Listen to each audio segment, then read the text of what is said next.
por sugerencia de Cristina y José Luis, que son dos grandes amigos nuestros de Buenos Aires.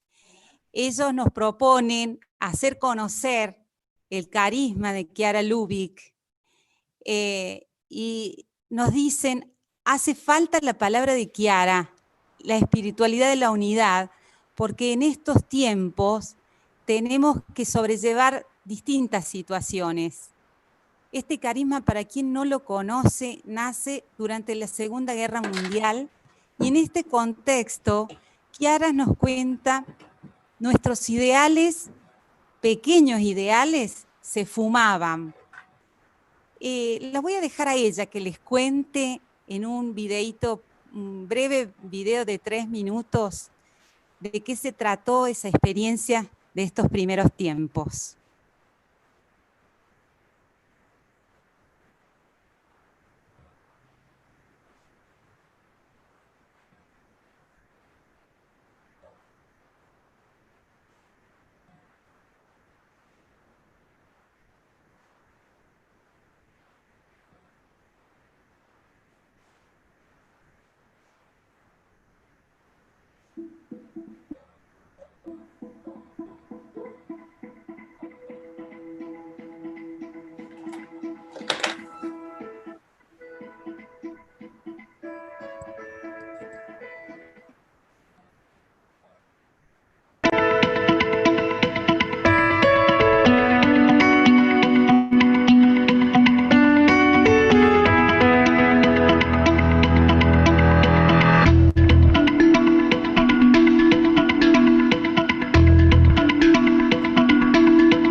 Vedevamo veramente che anche i nostri piccoli ideali che avevamo andavano in fumo. Per esempio, appunto, io volevo, una mia compagna voleva rifarsi la sua bella casa, eccetera, è crollata, un'altra voleva sposarsi, ma il fidanzato non è tornato dal fronte. Quindi siamo state messe proprio di fronte al tutto crolla, che tutto è vanità delle vanità, come dice la Bibbia.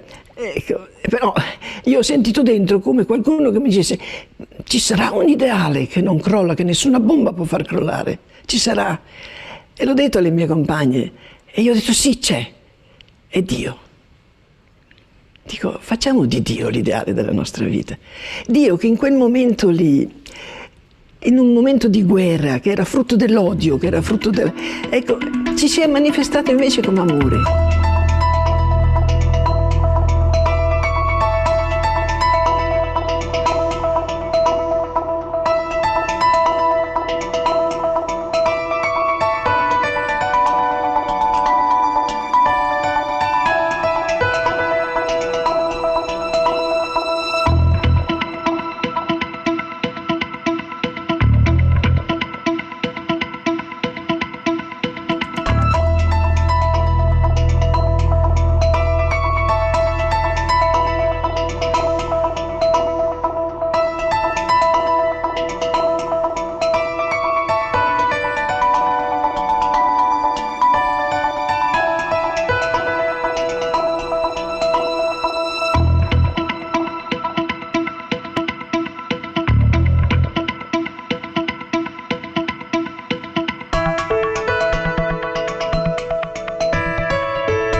Abbiamo cercato di capire cosa Dio voleva da noi, senza sapere niente, né della composizione del movimento, né dell'espansione, né delle persone che dovevamo, né di tutto quello che sarebbe successo. E noi abbiamo cercato di seguire momento per momento e si è rivelato, lui si è manifestato sempre di più, ci ha detto come vivere il Vangelo fino in fondo, ci ha dato una spiritualità individuale e collettiva insieme, comunitaria insieme, e ci ha detto come mettere insieme questo movimento, come lui l'ha fatto, è opera di Dio.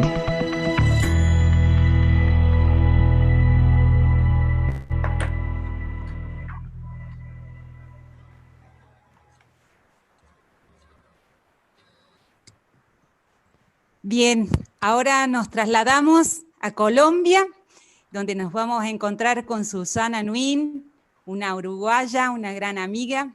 Pero antes voy a pasar la palabra, esta vez a Laura Carbonari, que realmente nos ha hecho un regalo inmenso estar hoy entre nosotras. Ella es una gran amiga mendocina, una gran profesional de los medios y además, entre otras cosas, es la corresponsal de Cadena 3 en Mendoza. Laura, adelante. Bueno, muchas gracias. El saludo grande, el abrazo a cada uno. Estaba viendo que hoy somos 100, pero Sonia me contaba que en realidad después estos videos en YouTube son vistos por más de 1000, 2000, 4000 personas.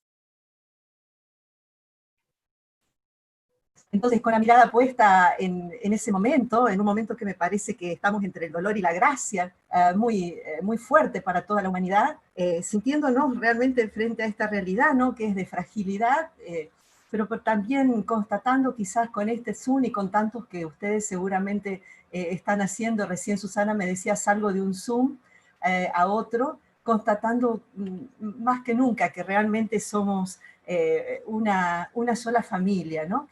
Y bueno, yo tengo el gusto de poder acompañarlos y el honor y decirles que Susana va a tratar de darnos una mirada como tienen los periodistas, como tenemos a veces los periodistas, que tenemos que transitar a veces entre grietas y entre situaciones dolorosas, pero ella enriquecida al ser también doctora en ciencias sociales por la Universidad Gregoriana. Es impresionante el currículum, seguramente muchos de ustedes conocerán a esta querida uruguaya. Es licenciada además en Sociología por la PUC, trabaja para muchos medios de comunicación, que tenemos el gusto de tenerla además como analista. Ella estudió en la Universidad del Salvador en Buenos Aires, y luego también siguió adelante con sus estudios en Doctrina Social de la Iglesia en la Universidad de Letrán. Es actualmente miembro del equipo de reflexión teológica y también de antropología, del grupo de investigación de antropología trinitaria, que justo hoy vamos a tener una experiencia muy linda de ellos, del CELAM. Así que bueno, todo la hace una personalidad muy exquisita, por sobre todas las cosas es una gran comunicadora y amiga, como dice ella. Así que vamos a ver cómo vamos a cabalgar dentro de esta situación y traspasar todos los límites que nos pone la pandemia en las manos como una increíble oportunidad para esta utopía de la unidad. Así que los dejamos en manos de Susana Núñez. Susana, desde Mendoza un saludo muy grande desde la Argentina a tu querida Colombia. Gracias Laura por tu saludo, gracias también por lo que eres como persona y como profesional. Y bueno, un saludo muy grande a todas y a todos los que estamos compartiendo en este momento. Realmente es una alegría enorme y podemos decir que estamos en el ámbito de la patria grande con este encuentro, porque es como que se extiende de norte a sur, ¿no? Siempre dentro de América del Sur, pero es así. Bueno, muchísimas gracias. Yo quisiera, ustedes vieron que el título era un poco raro de este conversatorio, ¿verdad? Chiara invitada a las bodas de Caná. No deja de ser interesante, porque me refería a Chiara Lubich, fundadora del movimiento de los focolares, ¿verdad? Bien, en realidad quiero decirles antes que nada desde dónde voy a hacer esta ponencia para poder compartir con ustedes. Lo primero es decirles que la vez pasada, el anterior encuentro, lo realizó un gran hermano y amigo, Lucas Arviño, y allí hizo un pasaje por el camino de interioridad de María, la interioridad en relación a la comunión, ¿verdad? En esa oportunidad, entonces yo me engancho en alguna medida a su exposición. ¿En qué sentido?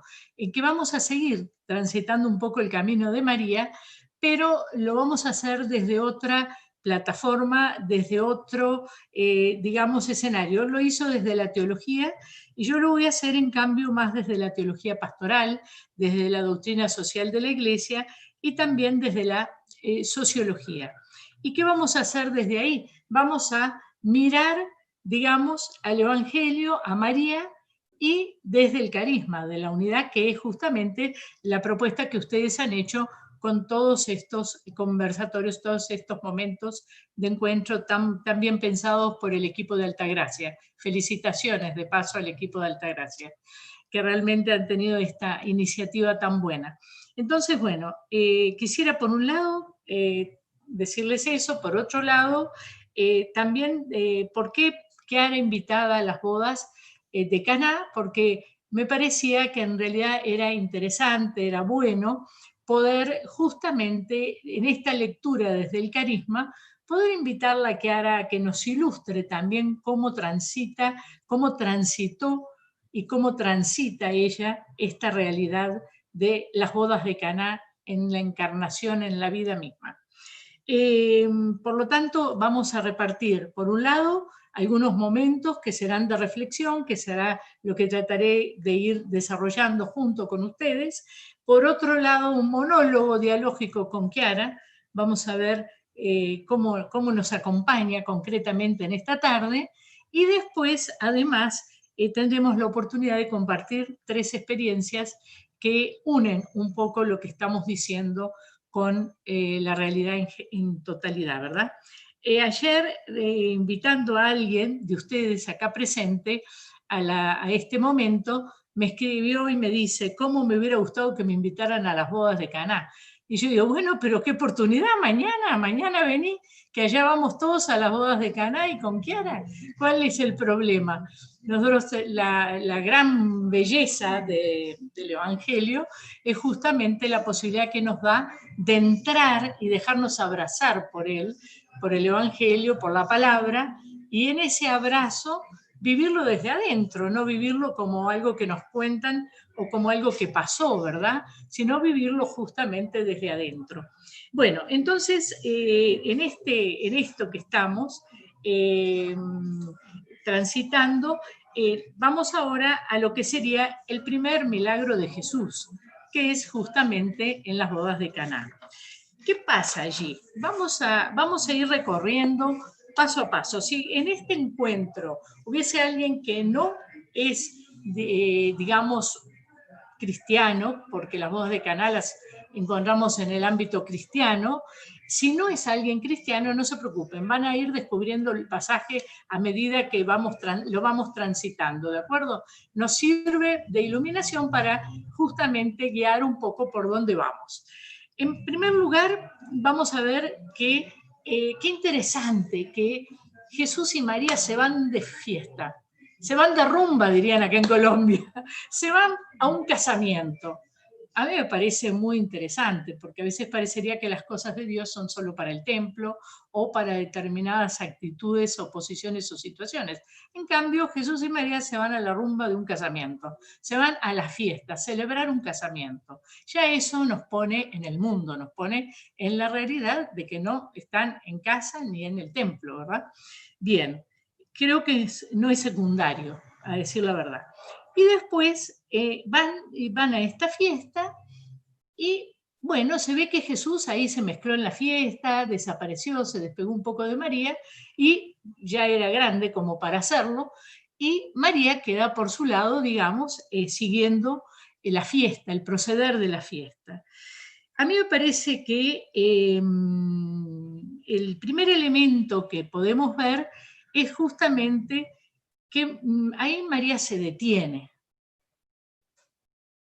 ¿Y qué pasa? Se da cuenta de algo. ¿Qué es lo que uno ve cuando va a un casamiento? ¿Cómo me gustaría que no estuviéramos con una pantalla de por medio y se diera un diálogo? ¿Qué es lo que se ve? Se ven los novios, se ven las familias de los novios, se ven los invitados, se ve lo que se come, el menú, y se ve también el baile, la fiesta, la forma de celebrar que tenga la familia, ¿verdad? Y según las posibilidades. Todo eso es lo que se ve en un casamiento. Por lo tanto, eso es lo que vieron Jesús y María. Y Jesús parece que ni siquiera vio más allá del casamiento que se estaba dando. Aunque esto parezca provocativo.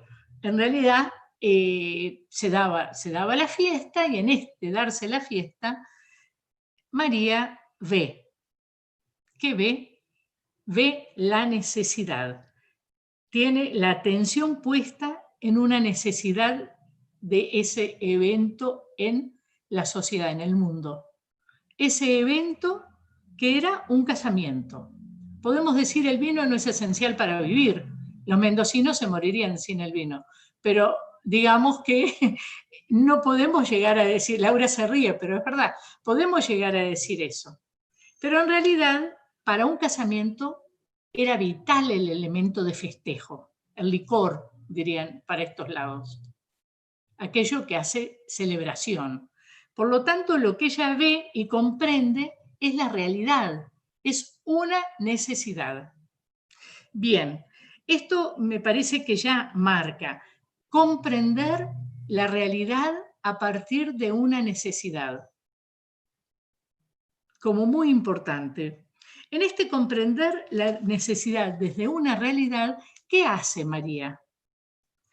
María en realidad no dice, bueno, recemos para que tengan vino. Tampoco dice, ¿cómo trajeron tan poco? Tampoco dice, esperemos que no hagan papelones. Tampoco dice, bueno, ¿qué vamos a hacer? ¿La vida es así? O sea, no, rotundamente no. María emprende el camino del compromiso que vivió siempre. ¿Y qué quiere decir en este caso el compromiso? Quiere decir que, estando en medio de la fiesta, se plantea qué hago yo por este matrimonio, qué hago yo por este casamiento, qué hago yo por esta fiesta. Y enseguida busca a Jesús. Y Jesús tiene una respuesta de lo más simpática, ¿verdad? Como que no andaba con calendario, porque dice que todavía no le había llegado el tiempo. O sea, que le da una respuesta un poco, yo diría, así descomprometida, podría decirse. ¿Cómo se te ocurre si todavía no me llegó el tiempo? Pero acá es donde a mí me parece que viene la cosa muy interesante. Y es que María insiste. Ahora vamos a ver qué tipo de insistencia es la de María. ¿De qué insistencia se trata? ¿María es inoportuna? Sí, es inoportuna porque insiste en una fiesta, que Jesús haga algo. Le dice que no le llegó el tiempo, es doblemente inoportuna, está fuera del tiempo. Es una insistencia, la de María, de cuando uno es libre de amar.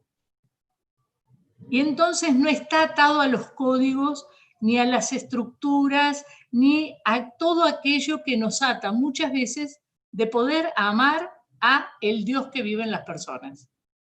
En este caso, en los novios y en la celebración. Entonces, María libremente y por amor, pero acá me parece bueno porque lo que se siente claro en este amor de María, no sé si ustedes lo perciben, es que no busca un protagonismo personal. Y después lo vamos a ver más adelante todavía con lo que reafirma y dice. Pero además no solo no busca, sino que no busca beneficios personales. No dice, bueno, consigamos una empresa que entregue el vino y que nos deje una pequeña ganancia. No dice también, a ver, cómo voy a poder sacarle una coimita a este para que les traiga el vino rápido. O sea, la preocupación de María es que los que celebraban no tenían vino. Es el amor. Entonces, ¿qué es lo que busca María? El bien común. María busca el bien común y lo hace desde la libertad y por eso su insistencia hasta que Jesús reacciona y va. Y cuando se pone en camino hacia el milagro, ¿qué dice inmediatamente María? Que este es otro gesto socialmente y pastoralmente imitable al máximo. Se desprende de la preocupación y abandona totalmente esa insistencia en ¿qué? En el hecho de vivir la palabra. Porque dicen, hagan lo que Él les diga. ¿Y quién es Él? Es la palabra viva. Por lo tanto, en ese hagan lo que Él les diga, está indicando justamente, hagan según la palabra. María ya se corrió. O sea, que esa insistencia no queda pegada a ella. No sé si logro expresárselos. Es una insistencia amorosa por el bien común, pero que después se corre. Bien, Esto hasta acá me parece que es como muy importante. Se manifiesta, Jesús accede y tienen vino y la fiesta, y que siga la fiesta, como se dice, ¿no? Como dirían los cordobeses con sus músicas distintas, y así Cosquín y otros. Bien, pero después a mí me parece que otro elemento fundamental es que cuando ella dice, hagan lo que Él les diga, en realidad es muy importante ese pasaje nuestro a dejarnos iluminar por la palabra. O sea, a ver la realidad desde la palabra. Una vez un sabio viviente, amigo de muchos de ustedes, Arturo Clariá, me explicaba cuando yo era jovencita, la realidad no es lo que vemos, la realidad es la realidad de Dios. Y yo le estoy muy agradecida porque eso quedó muy clavado en mi corazón, de que no es la realidad solo lo que vemos. La realidad es cómo Dios concibe el mundo, cómo nos concibe, cómo nos piensa y cómo nos ama. Es mucho más que cómo nuestros pobres ojos llegan a verla, o ricos ojos. En el sentido, pueden ser también maravillosas nuestras miradas, pero son siempre muy relativas. Bien, de ese poder ver desde el Evangelio, ese poder juzgar desde el Evangelio, es algo realmente maravilloso. Y en Caná se produce el milagro. Y en ese milagro se produce la acción. O sea, la gente tiene el vino que necesitaba. O sea que yo quisiera acá hacer un camino por el método de la doctrina social de la Iglesia para ejemplificarlo en las bodas de Caná, que justamente es el ver, María ve, juzga que falta, lo juzga a la luz de Jesús y proceden para que el vino exista. Actúan, ver, juzgar, actuar. Desde una lectura del carisma de la unidad, este ver puede ser muchas veces múltiple y puede venir desde la mirada de Jesús en medio, que nos transita y que vive con nosotros y que habita en medio nuestro. Ese juzgar también puede ser a la luz de Él, y el actuar, lógicamente, a la luz de justamente de Jesús en medio. Bien, este es el método, ¿verdad? En las distintas miradas y en las distintas posibilidades. Creo que acá lo importante ahora me parece que es justamente hablar de este momento. El ver, yo creo que en María es muy claro y se ve muy claro. Hoy la Iglesia y hoy la sociedad hace esta lectura del ver, ya no de solo de lo que yo veo, que siempre es parcial. Pues yo los estoy viendo a ustedes me están viendo a mí, pero porque estamos frente a frente. Pero yo no me estoy viendo de espaldas, ni estoy viendo lo que pasa del otro lado. Por lo tanto, nuestra mirada siempre es corta en relación a la totalidad de las miradas. Y esto es muy, muy importante porque nos llama a enriquecernos de las otras miradas, aunque las otras miradas nos duelan, aunque las otras miradas no sean lo que no miran lo que nosotros quisiéramos que miraran, aunque las otras miradas no vean lo que nosotros quisiéramos que vean. Pero son fundamentales para poder concebir ese ver desde una dimensión comunitaria como somos llamados, desde el carisma de la unidad. Bien, avanzo. En la segunda etapa del juzgar, ese discernir es de dos dimensiones. Es personal, porque María no fue que se reunió con un grupito del casamiento y dijo, bueno, a ver ahora podremos. No, primero se tomó la instancia de la interioridad para comprender que eso era amor y que sobre eso tenía que insistir, que pedir. Después se dio cuenta que tuvo que insistir. Bien, de ahí que es importante ese discernimiento personal que no se evita nunca en la vida y que después enriquecerá enormemente el discernimiento comunitario, que es indispensable y al cual nosotros estamos llamados por excelencia desde el carisma de la unidad. Discernimiento comunitario que tiene todos estos ingredientes en la dinamicidad de la unidad de Jesús en medio. Y en tercer lugar, ese actuar que lógicamente solo puede darse en dimensiones siempre más comunitarias, porque vivimos en una familia, vivimos en una comunidad, vivimos en una agrupación barrial, vivimos en una asociación de profesionales, actuamos en una parroquia, actuamos en distintas instancias políticas, sociales, de distinto tipo. Bien, muy bien. Pero quisiera remarcar algo que me parece muy importante porque tiene que ver con las bodas de Caná, que el camino que sigue María y el método es siempre por amor. Ve por amor, tiene la sensibilidad visual, y esto no quiere decir que seamos videntes, se ve con el alma, tiene la sensibilidad visual de ver, de sentir, tiene la sensibilidad de insistir y hacerlo realidad, y tiene la sensibilidad de llegar a Jesús y de abandonar todo en Él.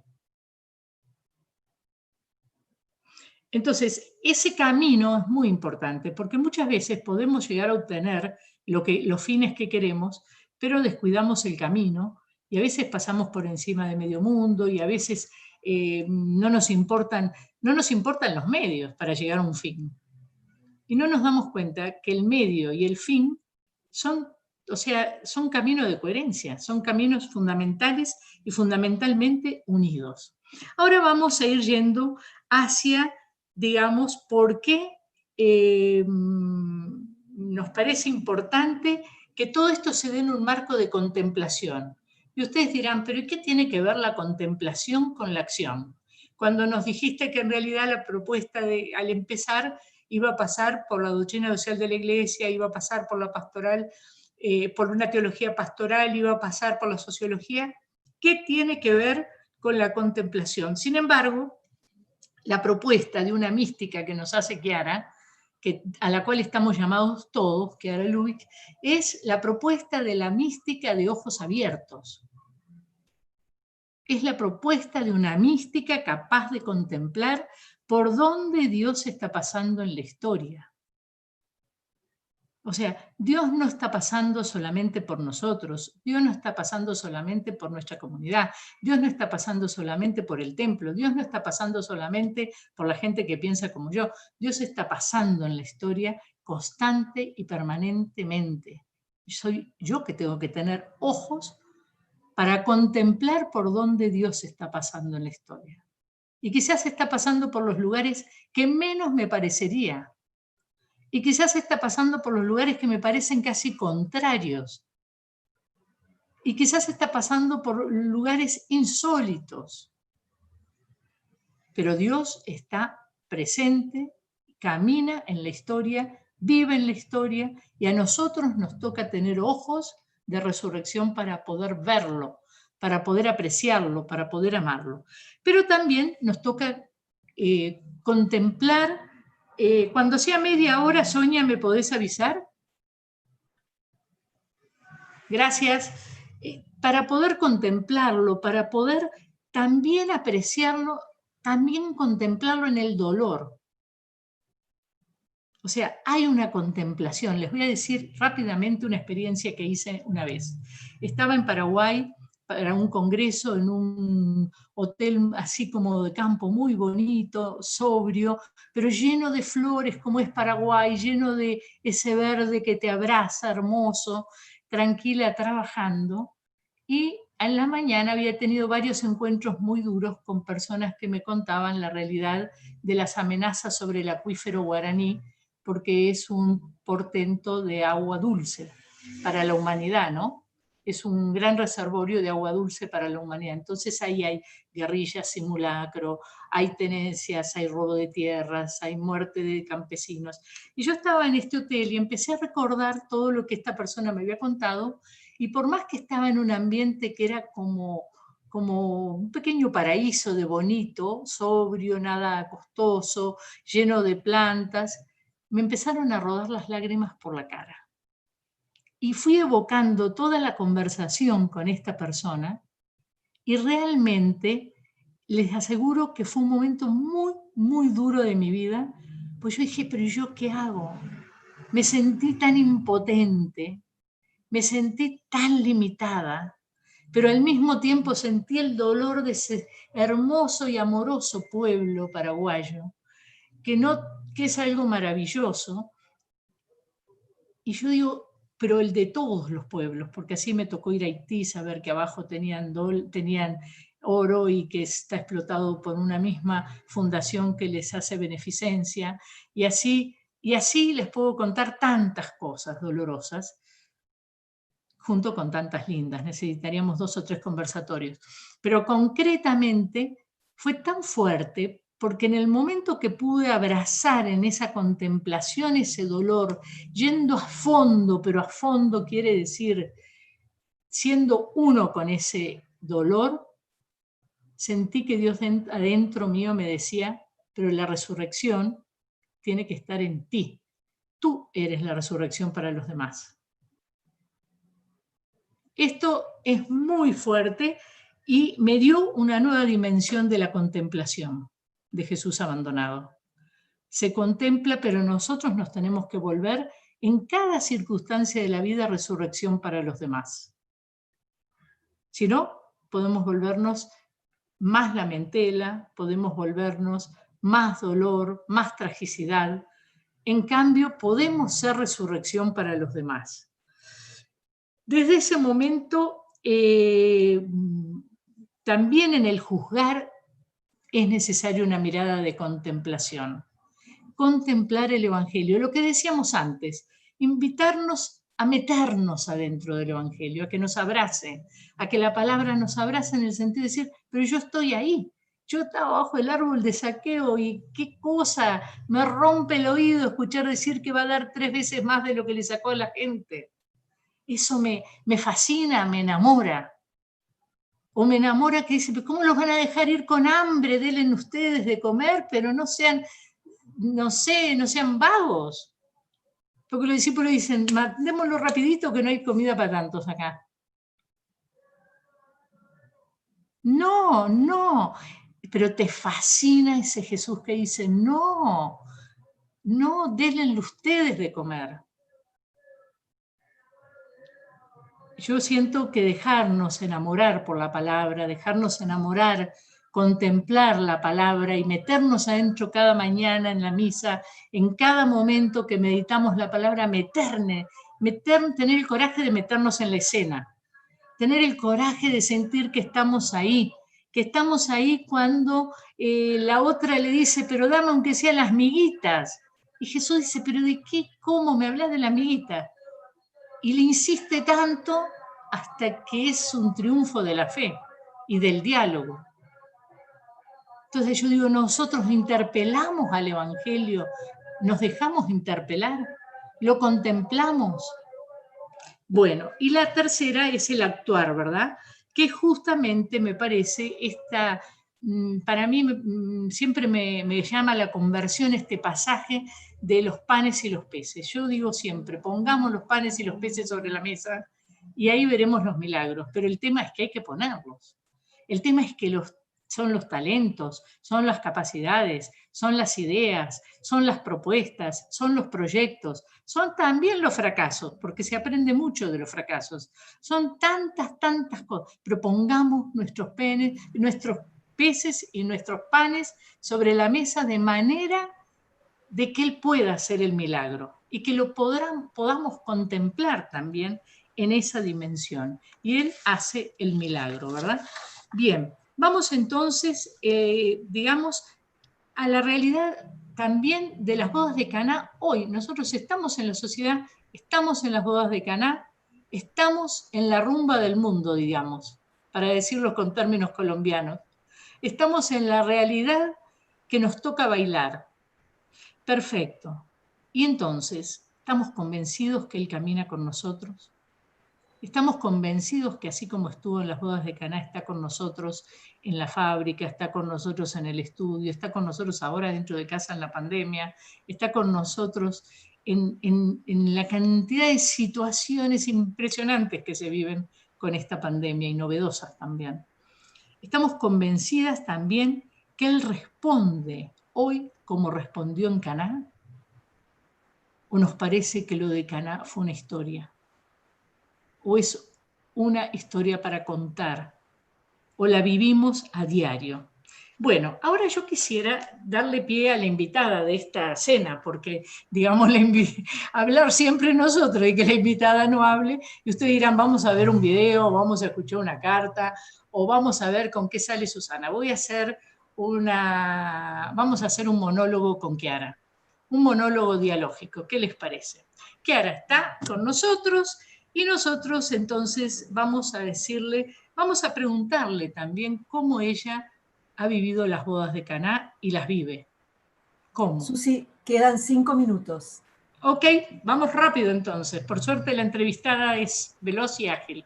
Entonces, la primera realidad es preguntarle, Chiara, contanos un poco a todos los que estamos acá, 100 y pico, y después los que nos verán por YouTube, contanos en qué momento vos comprobaste la primer necesidad o una necesidad que se te volvió muy imperiosa.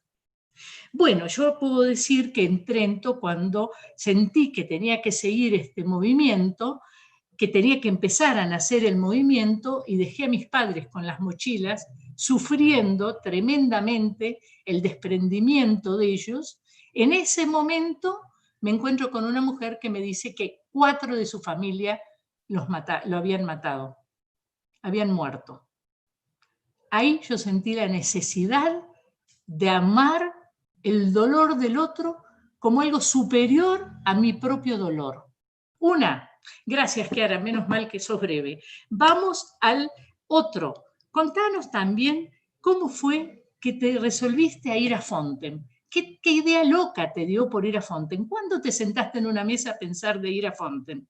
No, en ningún momento. En realidad me encontré con un obispo, el obispo me dijo que había una alta mortalidad infantil en Fonten y que era necesario que se diera respuesta.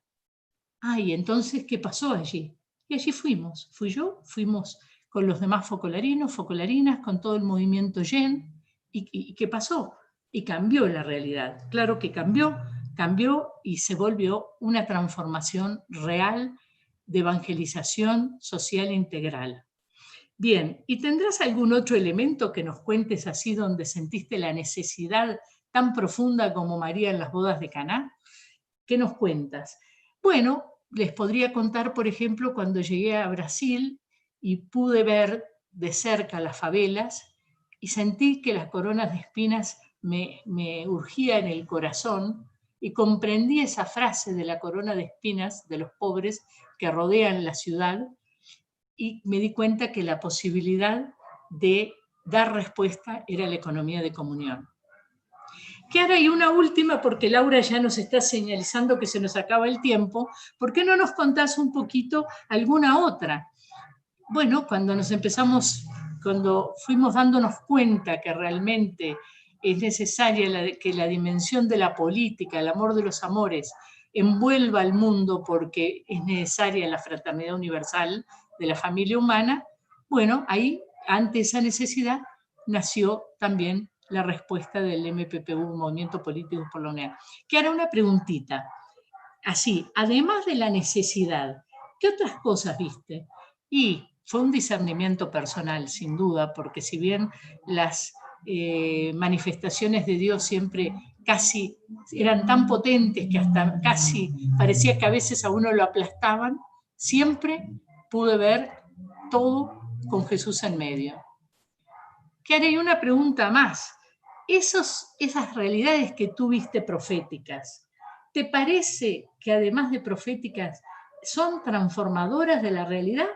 ¿O son, como dice el Papa Francisco, un barniz al sistema económico y al sistema en que vivimos? No, me parece que sí, porque basta pensar África.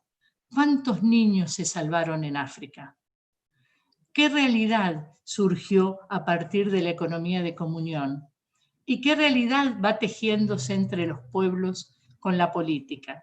Gracias, Chiara, pero no te vayas porque fuiste la invitada a la cena. Lo que queríamos era, en este momento y en este juego de monólogo, Veo al padre Giuseppe Palumbo, que desde Paraguay me mira muy serio, debe estar pensando que les estoy dando vuelta a la cabeza, más o menos, en este conversatorio.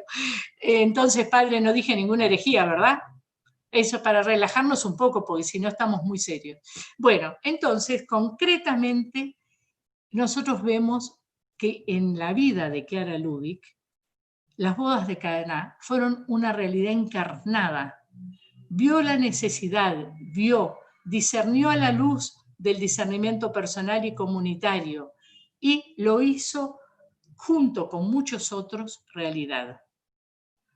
Creo que en alguna medida nos sirve para comprender que lo nuestro pasa por allí. Hay dos realidades de María que diría en un minuto, Laura, si todavía me das, que serían para. La primera, yo creo que es muy importante, la primera pregunta que María se hace cuando el ángel le anuncia su designio. El ángel le desmorona ahí un mensaje de Dios que, pobre mujer, resistió. Y María hace esa pregunta tan oportuna.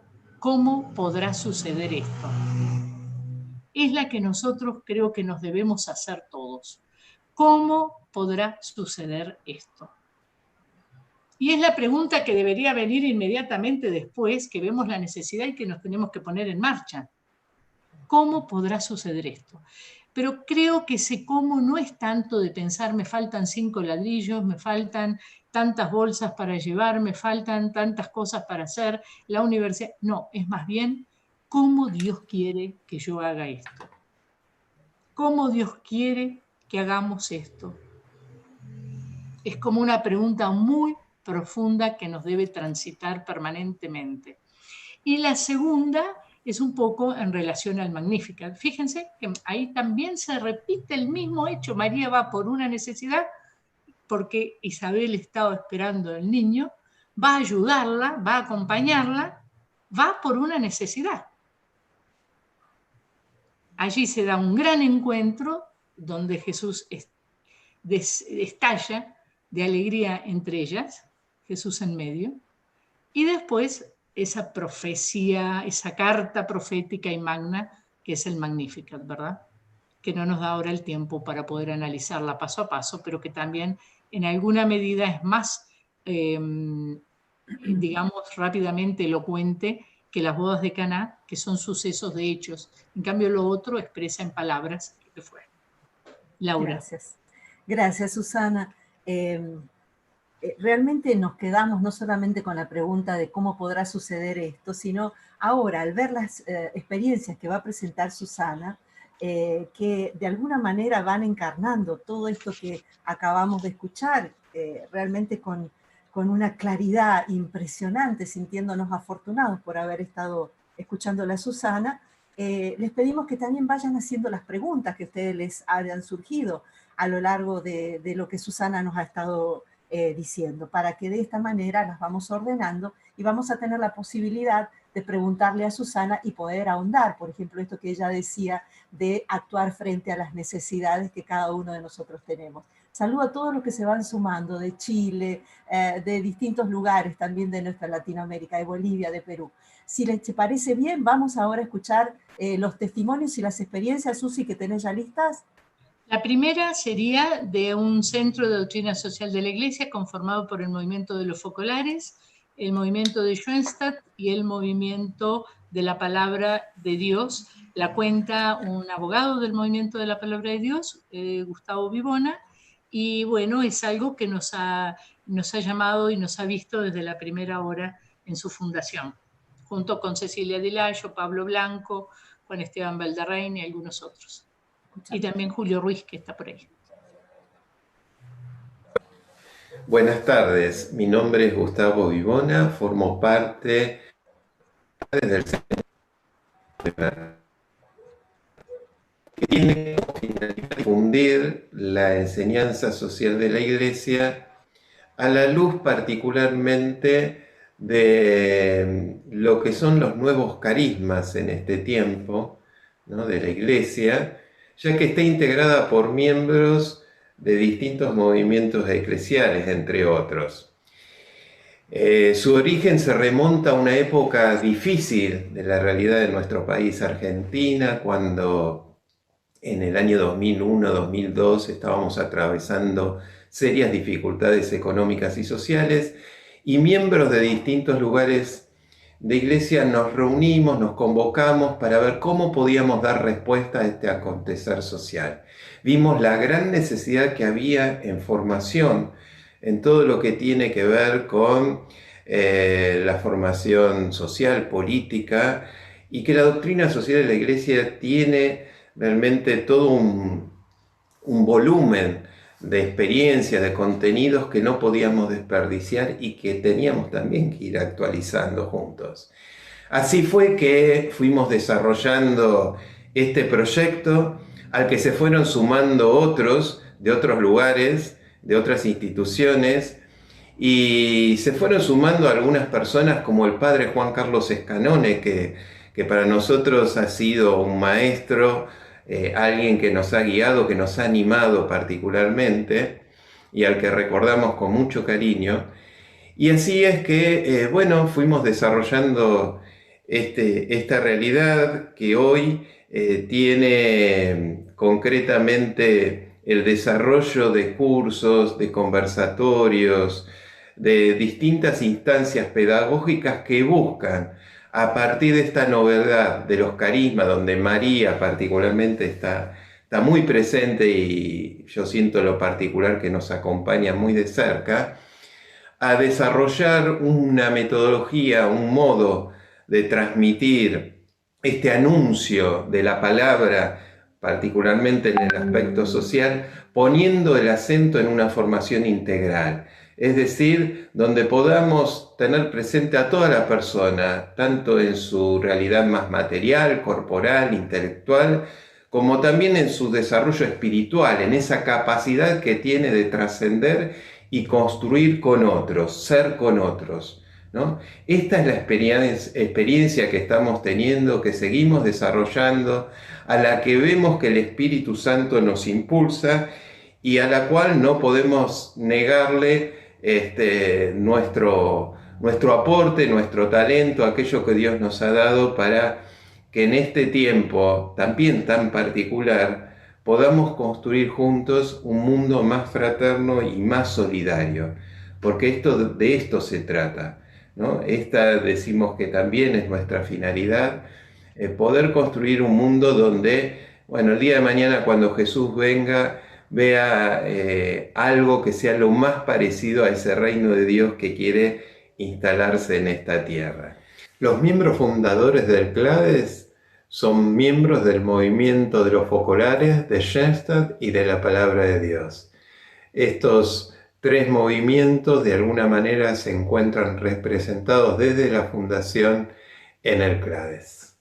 Así que bueno, sencillamente quería compartirles este testimonio y sepan que nuestro centro está abierto a todos aquellos que se quieran integrar y seguir trabajando para juntos poder hacer un mundo más fraterno y solidario, como les decía recién. Un abrazo muy grande, especialmente a todos mis hermanos y amigos del movimiento de los focolares. Muy bien. La próxima experiencia que nos querías contar, Susi. La próxima, bueno, esta es una experiencia, como ustedes ven, con otros movimientos que hemos empezado juntos, trabajamos y seguimos. Ahora, la próxima que les quiero contar es a partir de una necesidad que también nos dimos cuenta, y es que en América Latina no hay un camino de profundización sobre una antropología fundada en la dimensión trinitaria. Nosotros decimos somos seres hechos a imagen de Dios, pero no nos damos cuenta que somos hechos a imagen de un Dios trinitario y que toda nuestra antropología es una dimensión trinitaria. Viendo esta necesidad, constatándola, se dio la posibilidad de ir armando este grupo que tiene 12 integrantes, es un grupo de investigación y que también tiene publicaciones y que está haciendo todo un camino de comunión.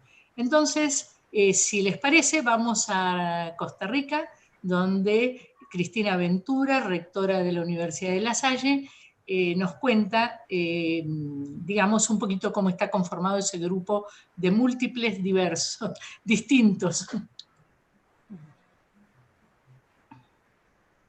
Somos un grupo de América Latina y Caribe conformado en torno al tema antropología trinitaria. En estos momentos, 12 personas, la mayoría latinoamericanas y caribeñas, conformamos el grupo, con 2 personas de fuera de América Latina. Una es Peter Casarella de Estados Unidos y Pedro Coda de Italia. Una experiencia de procedencia distintas, como se puede notar, de los países de América Latina. Están presentes Brasil, Argentina, Bolivia, Colombia, República Dominicana, México. Realmente esa distinción a este grupo no se la da únicamente este lugar geográfico desde donde procedemos, sino también la propia realidad de las personas que conformamos el grupo. Jesuitas, conventuales, capuchinos, de comunidades de vida cristiana, corrientes de la teología de la liberación, comunidad y liberación, movimiento de los focolares, representante de los pueblos originarios, representante de la comunidad afrodescendiente.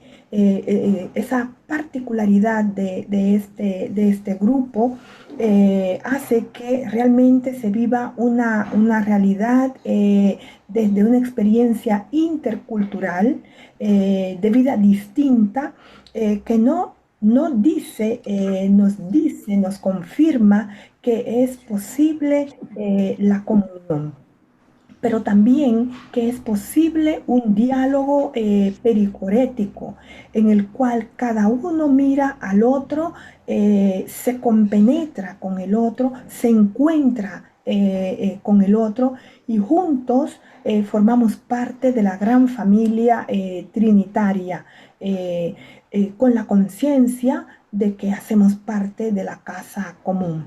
Nuestros encuentros son verdaderos espacios de producción y de intercambio de experiencias y de conocimientos en los cuales trabajamos distintos temas relacionados todos con la propuesta de la antropología trinitaria.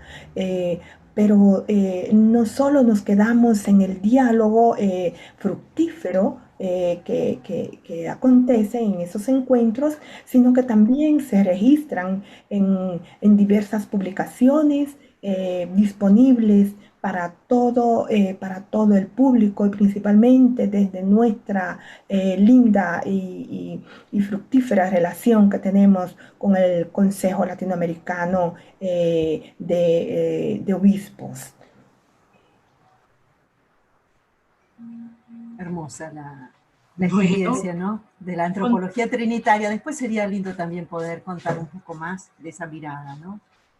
Claro, claro, pero es sobre todo como tratar de sentir como que todas estas necesidades podemos y debemos dar respuesta juntos y juntos con otros, con distintos, con todos iremos hacia el que todos sean uno, ¿no? Tal cual. Y ahora vamos en cambio a los problemas de la tierra, eso, para que no piensen que andamos solo por las cosas del cielo, andamos también con los pies sobre la tierra y los problemas de la tierra. Por eso, desde hace un tiempo, estamos haciendo un camino, hace 2 años, con Hernana Pesteguía, que acá lo veo al firme en la unidad, también con Rosario Tapiero y con otros 8 más, que conformamos realmente un espacio de comunión, y con muchos más que no tienen nada que ver necesariamente con todo esto, pero que estamos caminando por el camino también allí de una fraternidad posible. Vamos a escuchar a Hernán primero y a Rosario después.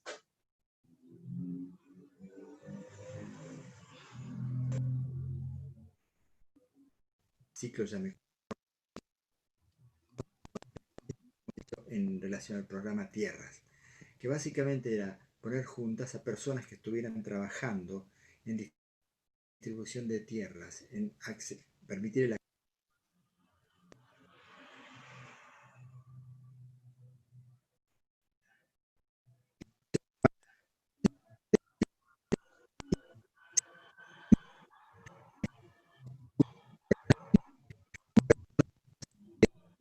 hacíamos en muchos casos y les pedíamos que expresaran su trabajo, su pasión y que tuvieran la voluntad de diálogo. Nosotros teníamos muy poco para ofrecerles, solamente escuchar y responder a algunas de sus preguntas como podíamos, alguna línea, pero muy poco. No teníamos detrás ni una institución, ni un movimiento, ni una organización, no era nada. Eso sí, nos habíamos comprometido a amarnos recíprocamente hasta dar la vida el uno por el otro, de modo de merecer la presencia de Jesús en medio nuestro. Sorprendentemente, estas personas comprometidas en el trabajo quedaban conformes con seguir relacionadas y luego muchos de ellos participaron de este encuentro que se hizo en Bogotá justo antes de la pandemia. Fue providencial esto, antes de la pandemia, y en este encuentro cada uno de ellos se expresó con la máxima libertad, todo lo que pensaba, con las diferencias, la variabilidad que había entre todos. Y los demás tratábamos de escuchar, porque eso sí habíamos propuesto como metodología el diálogo entre todos hacia una fraternidad posible. ¿Qué pasó? Terminados los 3 días, una integrante, dirigente del Movimiento Sin Tierra de Brasil, expresó: este es un pozo donde abrevar fraternidad. Un pozo donde abrevar fraternidad. Así lo definió. Mi experiencia, porque yo también sentía lo mismo y todos sentíamos lo mismo, ya que hemos seguido conectados construyendo esta red latinoamericana, era que más allá de mi movimiento, de mi circunstancia, de mi propia iglesia, íbamos a llevar fraternidad como para construir la fraternidad en la familia humana. Y creo que esto es lo que Dios quiere. Vamos enseguida al video de Rosario, que complementa la experiencia del programa de Tierras. Bien.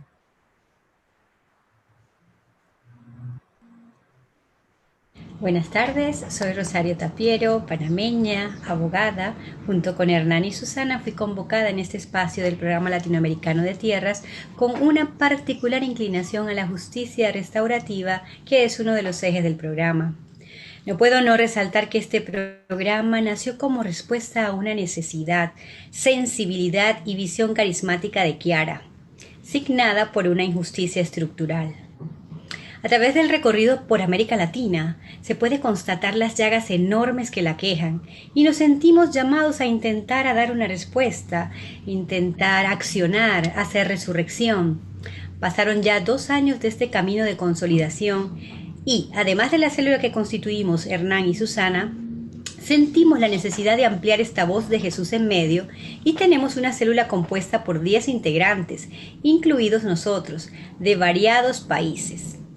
Este sería como el corazón en el cual tratamos de estar a la escucha para que las realidades puedan ser generadas entre todos. El programa es un eje de investigación de Sofía y hace parte también de Claxo. Como mencionó Hernán, en febrero de este año nos convocamos en Tocancipá, a 40 minutos de Bogotá. Éramos unas 35 personas de 16 países. Fue un momento de construcción de fraternidad entre diversos. Allí nació la Red Latinoamericana de Tierras, que se encuentra muy activa. Con ellos organizamos un conversatorio con el título En tiempos de pandemia, la agroecología como respuesta a la soberanía alimentaria, aprovechando los medios digitales. A través de los miembros de la red estamos contribuyendo en procesos de resolución de conflictos en República Dominicana entre trabajadores y empresa de caña de azúcar. Estamos acompañando el proceso de constitución de la Mesa Vivir la Tierra con aporte del trabajo teórico de la geopolítica de la esperanza en Paraguay. Hemos apoyado, entre otras cosas, a la campaña comunicativa del pueblo maya en función de los peligros que supone la creación del denominado Tren Maya y recientemente también apoyado al pueblo mapuche a través de un comunicado elaborado por la Pastoral Mapuche.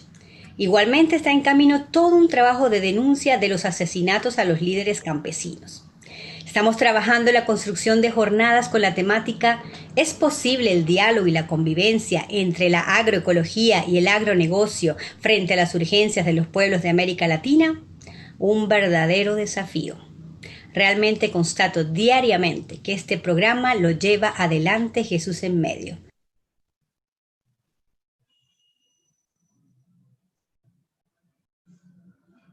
Bien. Bien, Susi. Son pequeños testimonios que bueno, con los cuales caminamos. Sí, nos hacen más patente, ¿no? De que estamos realmente viviendo al unísono, ¿no? Y recién algunas preguntas que han llegado, por ejemplo, María Inés Perrín pregunta dónde encontrar más material sobre la antropología trinitaria. Después, si querés, vamos a pasarle a las focolarinas, a Sonia del Centro Mariápolis, los links para poder ser más específica. También están preguntando José Luis, ¿dónde puedo conseguir material de la Red Latinoamericana de Tierras? Bien, vamos a ir publicando todo eso. Si les parece, vamos a darle a Susana alguna otra pregunta para meternos más en escena y aprovechar su experiencia tan rica, ¿no? Recién hay una pregunta que dice Susana, ¿cómo has dicho que esto, que Chiara dijo que esto no es un barniz, sino que es una realidad que se va construyendo? ¿Cómo responder en estos tiempos de pandemia también a esto que has estado hablando, de mirar la necesidad con la certeza de que Dios está pasando por la historia? ¿Cómo lo ves? Bueno, en realidad fue el Papa el que dijo, ¿verdad? Un grupo de empresarios de economía de comunión del próximo encuentro que se hará en Patagonia, que se comunicaron, le hicieron llegar un mensaje y él respondió, y él justamente habla de no barnizar el sistema económico, ¿verdad? O sea, de la pandemia o se sale peor o mejor, pero no hay otra salida, ¿verdad? Entonces, bueno, primero yo digo hay que vivir la pandemia antes de pensar en salir. Y después saldremos y pondremos en marcha lo que ya hemos vivido durante la pandemia, ¿no? Yo creo que en realidad la experiencia, me parece, de Chiara Lubich y la experiencia a la cual estamos siendo todos llamados en este momento también tan particular de la humanidad, es el de percibir las necesidades de los demás y poder no dar vuelta a la cara, no esperar que otros las resuelvan, sino encontrar caminos siempre para ver cómo poder. Y ustedes dirán, bueno, pero entonces nos volvemos locos, porque son tantas las necesidades que por dónde uno empieza o por dónde uno sigue, ¿no? En cambio, no, yo creo que en el presente, si uno logra realmente consustanciarse con esas necesidades, después yo creo que además cada uno de nosotros tiene una chispa para captar las luces que pasan y para comprender por dónde Dios está pasando en la historia. Entonces lo importante es que no nos durmamos, es que bueno, si tenemos esa chispa, que la sepamos descubrir también dentro nuestro y después también en medio nuestro, en lo comunitario, ¿no? Yo creo que el captar las necesidades es como un hecho de sensibilidad, ¿no? Y el encontrar también el cómo ordenarlas, porque no es solo cargarlas y agobiarnos. No sirve cuando nos agobiamos ya no le servimos a nadie en general, ¿no? Estamos agobiados, y perdemos toda capacidad de posibilidad de donarnos. Yo creo que lo importante en esos casos es cuando uno detecta la necesidad, canalizarla en sus primeras comunidades, o sea, en la familia, en los grupos a los que pertenezco vocacionales, en los grupos en los que pertenezco laborales, o sea, ver cómo darle cauce. La familia Ludueña Gussetti preguntan, ¿podrías darnos otro ejemplo concreto del esquema ver, juzgar y actuar en la vida de Chiara? Bueno, pienso que en realidad toda su vida fue ver, juzgar y actuar, porque en realidad ella veía una necesidad desde los prójimos más cercanos y, bueno, basta pensar cómo empieza la historia. Empecemos desde los 8 años, o 9, o 10 o 12, cuando escucha que nadie quiere ir a comprar la leche en su casa. Miren qué elemental que se puede ser para comprender las necesidades de los demás. Y se levanta y va a comprar, digamos, la botella de leche que era necesaria para su familia. ¿Qué es eso? Es tener oídos a la necesidad y ponerse en marcha con el amor. Después, más adelante, como contábamos lo de la experiencia de los zapatos, por ejemplo, alguien le dice que necesita un par de zapatos. Bueno, podría haber dicho, bueno, recemos a ver para que un día te llegue el par de zapatos, como a veces decimos nosotros en forma de remedio genérico. Y en cambio no. ¿Qué hizo Chiara? Rezó para que llegara un par de zapatos número 42. No llegó hasta nosotros el número del zapato. O sea, eso es esa atención sencilla, cercana de quien tiene el oído, la vista y el oído puesto en la atención de la necesidad del hermano. Bueno, de esto yo puse los ejemplos más macro, ¿verdad? Como los ejemplos de la política, de la economía, como el ejemplo, pero ella veía a los niños y concebía que podía haber todo una necesidad de educar al amor desde la infancia. Y así lo volcó, y así habló, y así se expresó, y así amó a los niños. Y así, o sea, era esa mirada. La necesidad no es solo el que se está muriendo de hambre, ¿verdad? Pero obviamente también está la experiencia de los que golpeaban a la puerta de Chiara Lubich y de su casa y sus primeras compañeras, y entraban y salían las manzanas, los huevos, el pan, la ropa, todo, digamos, y llenaban los corredores de su casa, porque había la percepción de la necesidad del otro, había la captación de la necesidad del otro. Y eso toda su vida, hasta el día en que murió, percibió que tenían todos deseos de saludarla. Puedo pensar que era lo último que hubiera deseado en el mundo, tener falta de respiración y que todo el mundo la pasara a saludar. Pero sin embargo respondió magnífica y maternalmente a esa necesidad de un saludo de los hijos a su madre. Madre espiritual, ¿verdad? Para aquellos que nos seguirán también por YouTube, cuando hablamos de un fundador se habla siempre en el carácter de un carisma y de un líder o de un instrumento de Dios que Dios da, digamos, a ese carisma, ¿verdad? Y para que ese carisma se encarne y se dé mucha luz a la humanidad.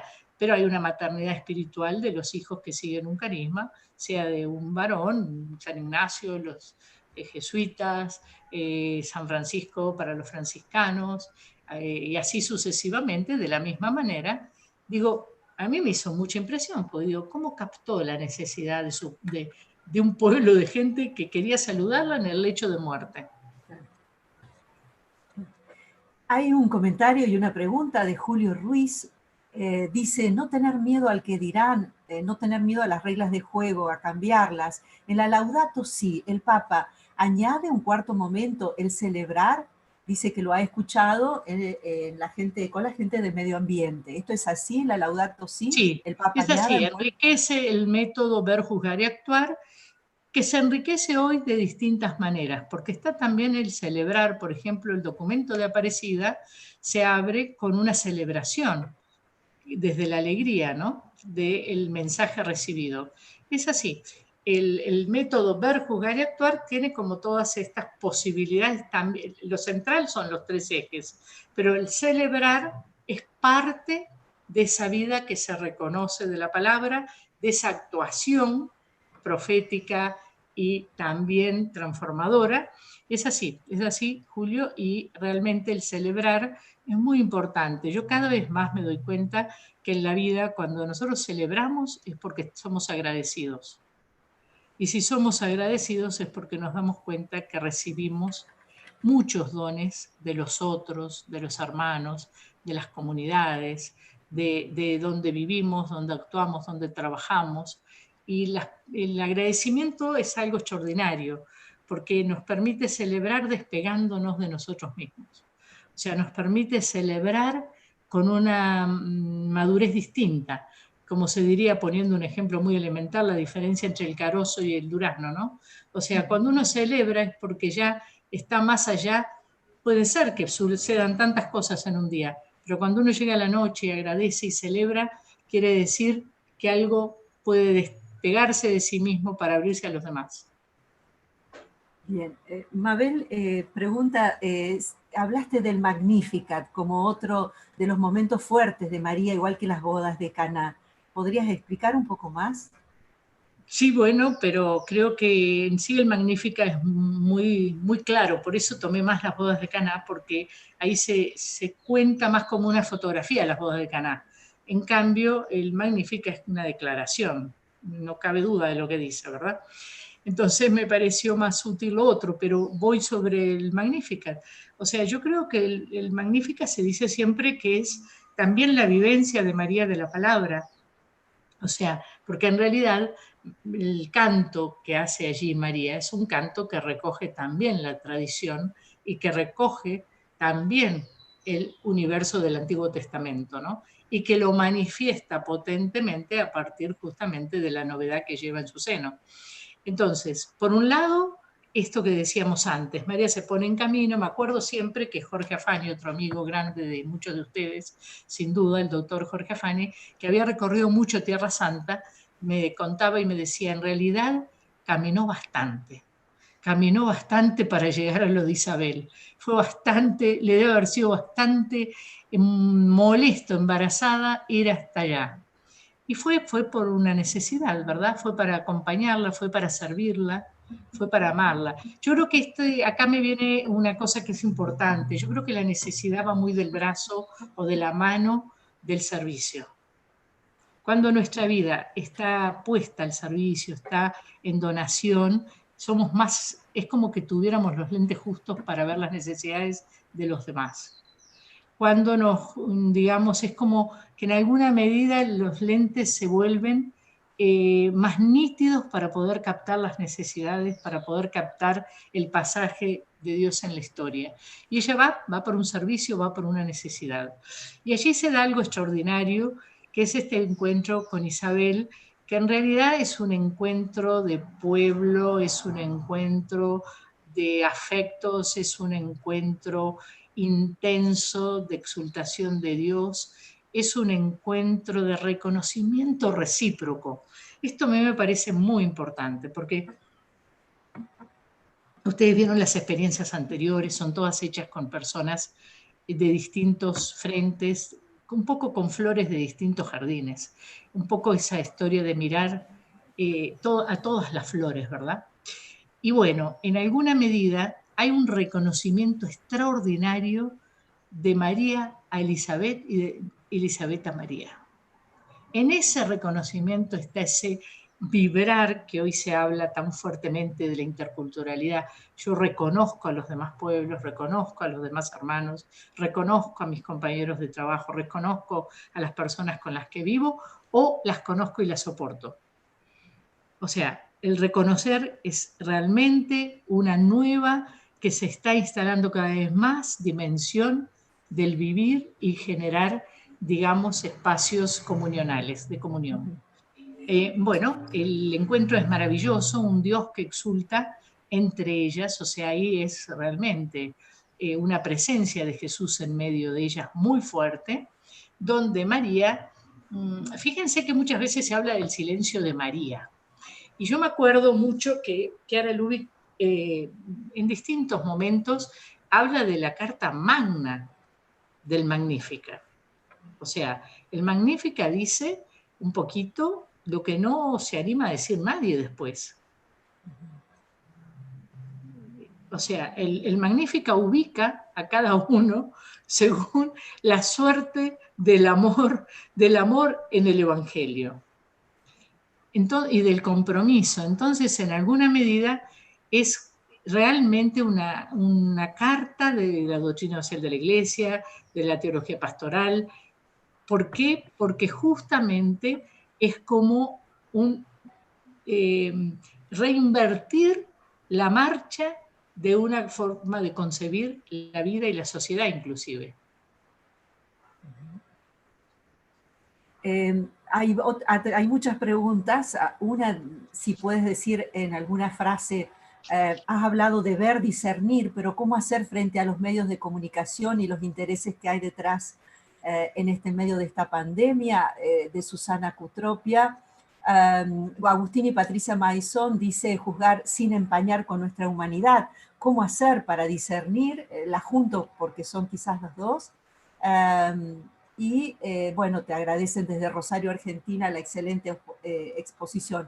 No sé si podés hablar de ver y discernir frente a los medios en una frase, porque estamos mal de tiempo. Sí, bueno, yo creo que en relación al ver y discernir, no podemos nunca pensar que nosotros no entramos en un discernimiento. El Dios que actúa en la historia pasa por nosotros.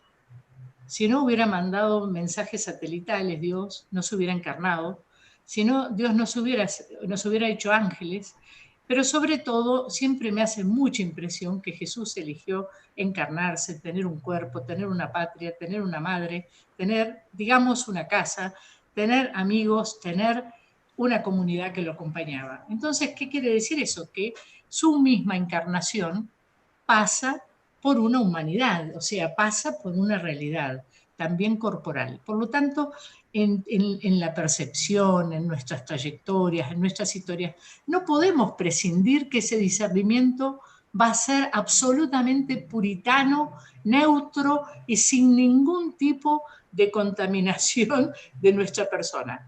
No, lo que sí nos ayuda mucho, me parece, en el discernimiento es la vida comunitaria, la vida de la comunidad, como las distintas miradas que decíamos.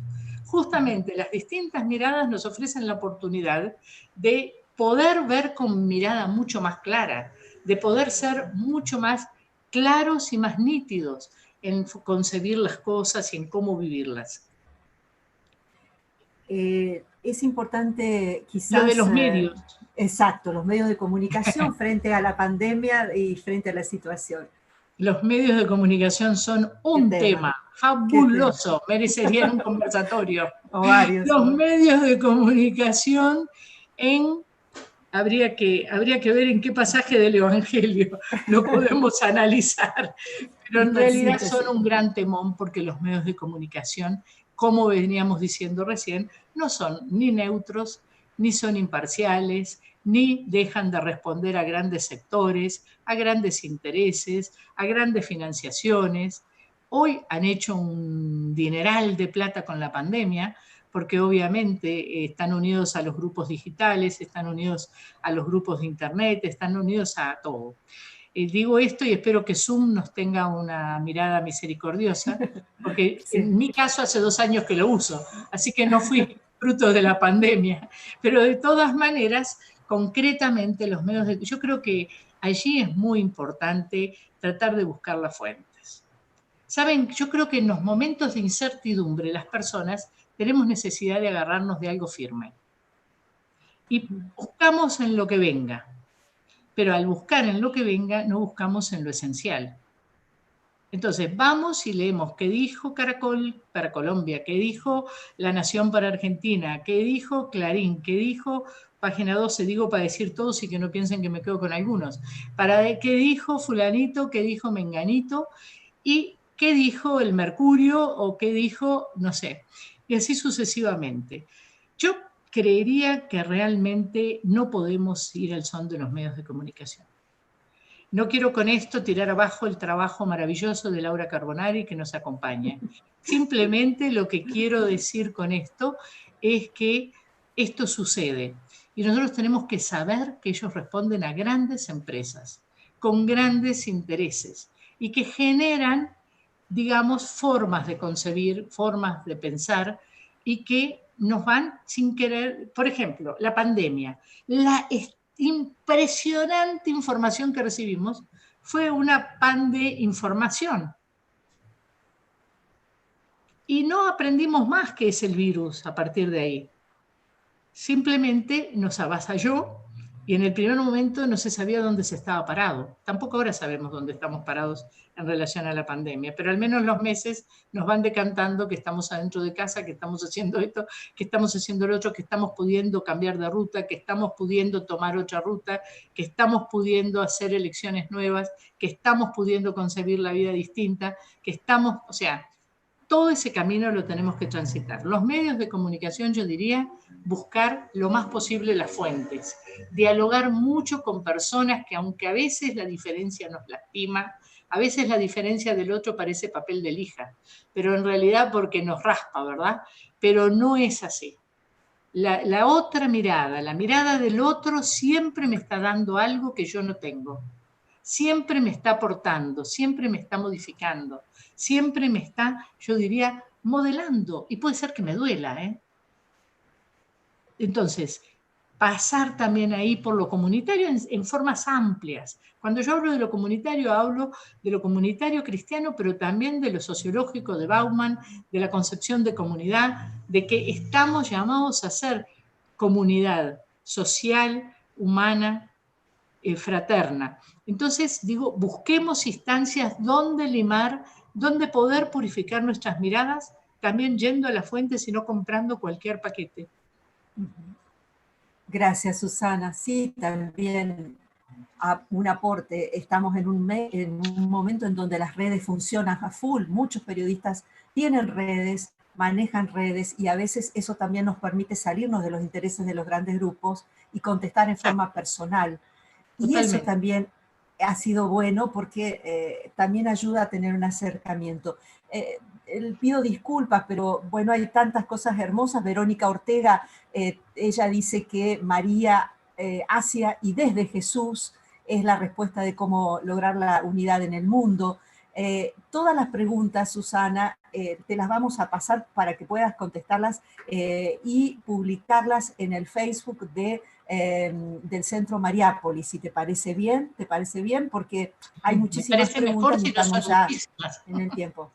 Ok, bueno, sí, me parece bien. Bueno, y esto que tú decías es muy importante. Yo creo que también esta era digital que nos toca enfrentar, que es una revolución, ¿verdad? Creo que desde abajo nos permite trabajar muchísimo a todos. Es cuestión de ponernos en camino, ¿no? Así es. Bueno, gracias a Rosa Torres, a Julio Ruiz, a cada uno de ustedes. Me parece importante cerrar para poder despedirte en realidad y agradecerte sobre todo porque nos has dado la oportunidad de tener una mirada también, me parece, más esperanzadora de estas bodas de Caná en estos tiempos de pandemia. Susana, muchísimas gracias. Gracias, Laura, gracias a ti, gracias al equipo del Centro de Altagracia, que realmente son lieras, pero en el buen sentido, a Sonia y compañía. Así gracias, es, como Susana, incansables. Bueno, hay varios anuncios para agradecerles a toda la gente, a la comunidad que sigue estas transmisiones también en vivo y a través de YouTube.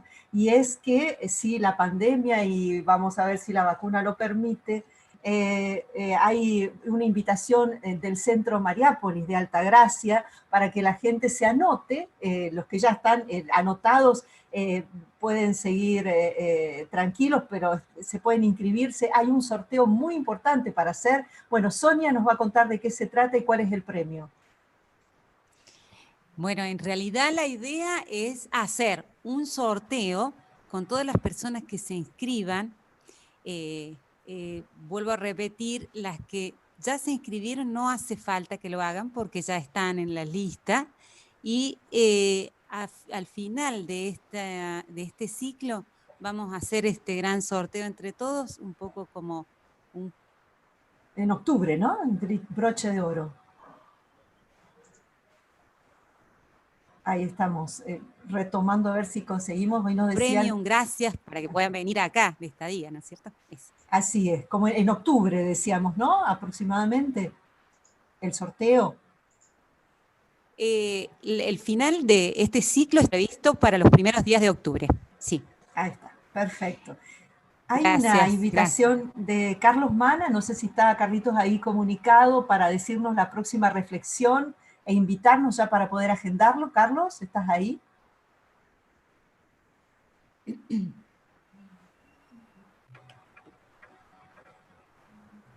Sí, la próxima será el jueves 27 del 8, o sea, de ahora de agosto.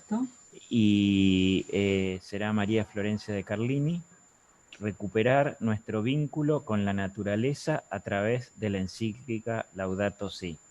Pienso que será muy, muy interesante. Y de paso también los invito para el día 20, que en la UCA comienza un ciclo de espiritualidad contemporánea, y se presentará a la figura de Chiara Lubich. Es a las 18:30 y por el canal de la UCA. Después les llegará a todos ya la invitación. Bien. Pero para que lo agenden. Bueno, muchísimas gracias. Todos los jueves hay algo. Todos los jueves. Bellísimo encuentro. Muchísimas gracias. Dice muy nutritivo. Agustín y Patricia Maizón. A Mario Sorondo, muchísimas gracias. A cada uno de todos, a todos los que han escrito, a Manuelina, a Rosa Ortiz, Marta Gutiérrez, a cada uno de los que han participado y de todos los que seguramente a través de YouTube vamos a tener la ocasión de desmenuzar, de empaparnos de las palabras de Susana Nguyen, porque este ha sido realmente maravilloso. Las bodas de Caná hoy, la gran oportunidad que tiene el ideal del movimiento de los focolares para brindarle también al mundo una salida concreta para poder discernir y sobre todo poder sentirnos verdaderamente